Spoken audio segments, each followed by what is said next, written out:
Today we are gender bending with CR Fashion Book, horsing around with Vogue Italia, and gearing up for the Olympics with Numero 1. My name is Marco, welcome to the Model Gene, and if you are ready to dissect this month's covers, put on your boxing gloves, hit that like button, and let's get started on April's Battle of the Covers. Starting off with Vogue US, we have the top-ranking American tennis player, Coco Gauff, shot by Annie Leibovitz. Coco is a beautiful young woman, but I do not think this is her looking her best. Her mouth is smiling, but her eyes are not, so the expression feels forced and inauthentic. I think a shallower depth of field and more motion blur would have helped the movement in the image feel more real. Annie gets a lot of flack for the color grading of her images of black women, but I think here it is fine.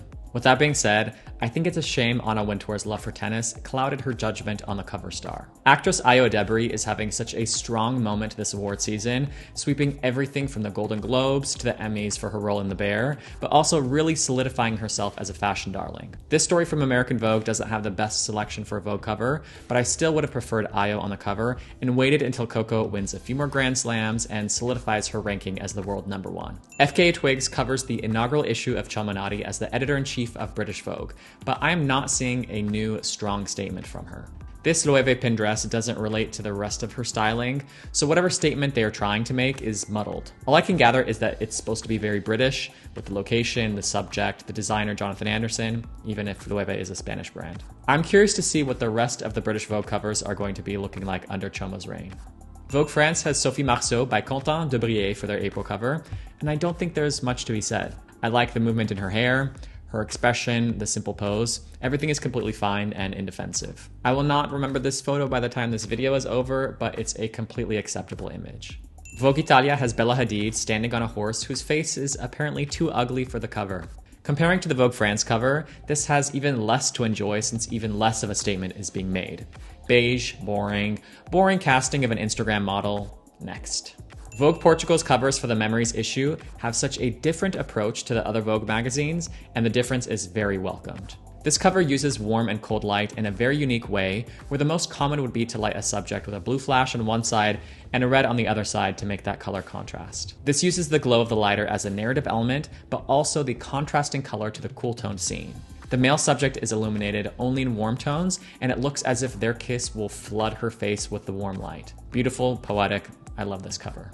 The cover with Mila Ramirez and Ian Martinez is also a fresh display of intimacy. The setting, the constrained color palette, all very successful. Lastly, the black and white cover by Emily Soto is the least appealing to me.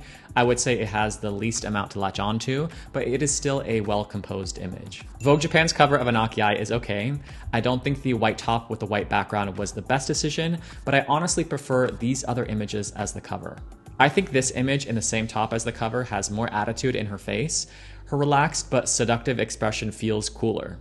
My favorite would be this image as the cover. The orange gloves make the image pop and highlight the interesting pose. I love the highlight on her cheekbone. I definitely would have picked this for the cover, and it would have been one of the strongest Vogues this month. Vogue Philippines features Shaira Ventura on the cover of the issue, highlighting the faces of Mindanao, and there's a lot to like about the cover. Her face is incredible, the garment is sculptural, a strong graphic pose, but my only complaint is the background. I would have replaced the flat studio seamless backdrop for something with a bit more texture and drama. I would have considered this alternate as a strong contender for the cover image, which not only better features her face, but the beautiful details of the garment. Adut Akech is on the cover of Vogue Germany, definitely one of their strongest covers from the last year. The image highlights the new cool with a perfect balance of contrasts. The contrasts of the blue and orange look great together. I quite like the punchy lighting on Adut in contrast to the softer background, and the very embellished top contrasting with the relaxed jeans. That tension works very well here. Congratulations to Campbell Addy on a great cover. Gemma Ward is on one of Vogue Poland's covers. I'm grateful we get to see more of her. If you haven't seen my video about Gemma Ward, you can find it in the description below, but this woman deserved better from the fashion industry. I'm not a fan of the styling in this shoot, but I think this would have made a much more memorable cover. Speaking of Australians, we have Vogue Australia's cover of Angelina Kendall by Jürgen Teller. Australia is brimming with talent, from models to photographers, but editor-in-chief Christine Centenera would rather work with a famous name photographer than produce a good cover. Angelina is a wonderful talent, but in the hands of Jürgen Teller, this sad result is expected. Raise your hand if you can take a better picture than Jürgen Teller. Okay, that looks like that is everyone and their mom, yeah. Vogue Brazil has two covers of Maria Laman by Lufré, and both are really beautiful. The dappled light across her face in the portrait is one of those serendipitous moments that come when shooting outdoors. Yes, it is very dark for a cover, but I feel fully drawn into the photo and want to see more. In the other cover, the landscape is really the star of the image, but the draping of the Loewe dress is gorgeous, at least the bottom half. These covers make me look forward to next month's issue. W Magazine China features Louis Vuitton's women's wear designer Nicolas Ghesquière and one of his muses, Rian van Rompuy. Alasdair McLellan has a real talent for making studio images feel alive and intimate, and I really love these portraits. Naturally, my favorite would be the solo cover of Rian, but I've got to say, the cover of her and Nicolas is really gorgeous. I really feel the sense of friendship between the two subjects. The softness is really delightful, and I'm sure Nicolas appreciates the very flattering light and retouching to where he doesn't look entirely upstaged by the beautiful model. Harper's Bazaar Arabia has a blonde Sara Sampaio on their cover in full 80s glam. I hate her bleached brows in the color image. They're not done very well, and I find the image much more beautiful when I revert her brows back to her natural color. In black and white, the brows are less offensive, the image is very sexy and has a lot of visual intrigue, but it is always easier to hide mistakes in black and white. Harper's Bazaar Australia and New Zealand, how on earth did this cover of Elle Macpherson get selected? It seems the only thing they cared about was featuring that Gucci belt, because Elle's face is almost entirely obscured by her hand and hair. The way her hair is blowing forward like that, especially in a studio shoot, is so bizarre. Congratulations on booking a legendary model and giving us the worst cover of the month. CR Fashion Book has several covers for the 24th issue. The CR logo is the most distracting on the type portraits, like this one of Pamela Anderson and Stella Maxwell, but I don't hate it otherwise. For Pamela's portrait, I think the white mascara is a perfect match for the texture of this coat. Logo aside, this is a simple and beautiful portrait, just the right amount of visual interest to make it memorable but not overdone. Stella's portrait I like less, and the retouched hair on the back of her head is what bothers me the most. It is too sharp and clean. I like the other side of the image where the backlighting is giving a fuzzy halo effect around her with a spray of water. I would have appreciated some earrings in those very pronounced empty holes, but that's just me.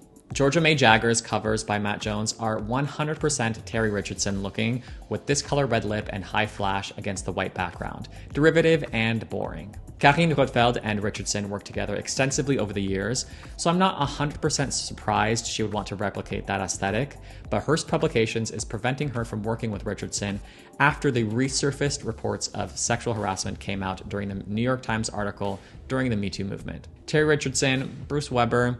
It seems Karine has a knack for surrounding herself with the abusive perverts of fashion photography. Beyoncé's covers are very heavy on the styling. They don't feel authentic to her brand, but maybe their goal was to reflect the genre jumping that she is doing at the moment and the idea of reinvention. I don't enjoy any of the images, but her fans will eat this up like she invented the idea of a magazine. My favorite of the CR covers are of a gender-swapping Mona Tugard by Sebastian Faena. My only qualm is that she has a cigarette in all of the three covers, a very antiquated way to show masculinity, but I really love the storytelling aspect of the images. There is a real mood with the covers. I love location shoots that really take advantage of their setting and allow the fashion to live in a different world. The story does feel more fall-winter than spring-summer, but I think the images are really successful and fun. Numero is having a strong month with their 3 covers for issue 246. I personally don't care for this very plasticky looking cover of Akon.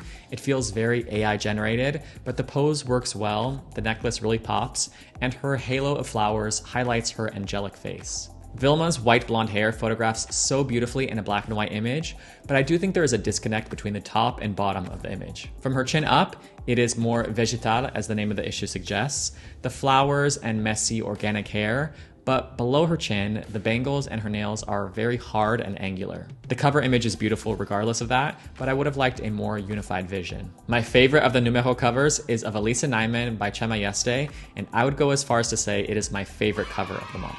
I can't think of a single thing here in the photo I'd like to change. It is glamorous without feeling stuffy. Her hair is perfect and has the right amount of movement, and the colors all look beautiful together. The more I look at the cover, the more I enjoy it. Pop Magazine has 50 covers for their 50th issue, but I'm going to focus on my favorites. Of the 3 Giselle covers by Shan and Sang, I love this one. Her body looks so killer, she is sexy without being vulgar, and the warm tones of her skin and rusted staircase really pop against the blue sky. Pamela Anderson's cover by Mark Pekmezian feels genuinely exuberant, and I'm happy to see her showing this sweeter side, given how sexualized her early career was. Jennifer Connelly's cover is very cool, edgy, very different than the old Hollywood glamour I associate with her beauty, which makes it extra fun. Her hands have a lot of tension in them, perhaps that was intentional, but I would have liked them more relaxed and natural. Lastly, Vittoria Ceretti's covers by Mark Keane highlight her fresh beauty, with this portrait being my favorite. The reflective chain works well in black and white.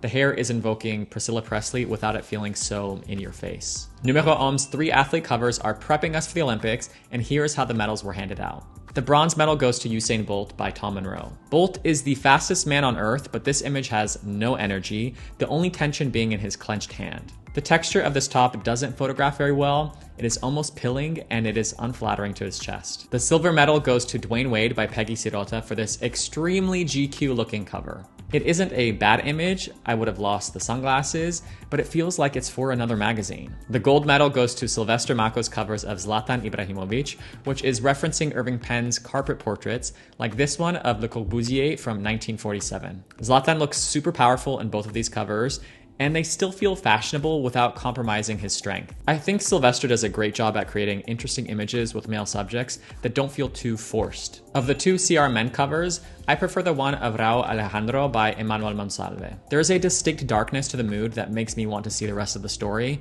and his face is really beautifully lit. Lenny Kravitz's cover is fine. I like the colored reflection on his pants, but the concept of rock star and leather pants smoking just feels very dated. Too much of his face is covered to really tell who it is without his name on the cover. I applaud Man About Town magazine for making a safe space for D-list male celebrities to call home. The highlight is this cover of Aaron Pierre, and although I've never seen him before in my life, this is a great portrait that balances black, white, and gray in a very digestible way. My biggest complaint would be that his beautiful eyes are in the shadow of the frames, and after looking him up and seeing the poster for the show he was on, this cover seems way too safe by the creative team. The worst of the covers is of Conan Gray, where the whites have been blown to oblivion, and the retouched contrast in his eyes removes the humanity from the image. Hero magazine has only 3 covers, a rarity these days, but 2 of the 3 being good should be seen as a triumph. Ross Lynch's Man About Town cover was very derivative of a recent Aaron Taylor Johnson cover, but this cover for Hero better highlights his type of charm, one that is more cute and approachable, rather than hit you over the head, testosterone-fueled sexy. The lighting is soft and flattering, the kitten is meowing in a nice little touch. It's a good celebrity cover. The worst part of the cover with Papa Esiedo is how impossible it is to read the text in the lower right. The image itself is fun and atypical. I absolutely love the wave of his eyebrows with his one eye squinting, and the print is a fun choice for a cover. I would have punched up the light on the cover for a bit more contrast, but that is a personal preference. The cover of Julian Casablancas feels like a failed Saint Laurent campaign. I don't care to see anyone with dark shades covering their eyes on a cover. And that is where today's review is going to end. But for more about the fashion industry, check out the links below. Let me know in the comments what you thought about the covers this month, and be sure to subscribe to find out who comes out on top next month in the battle of the covers.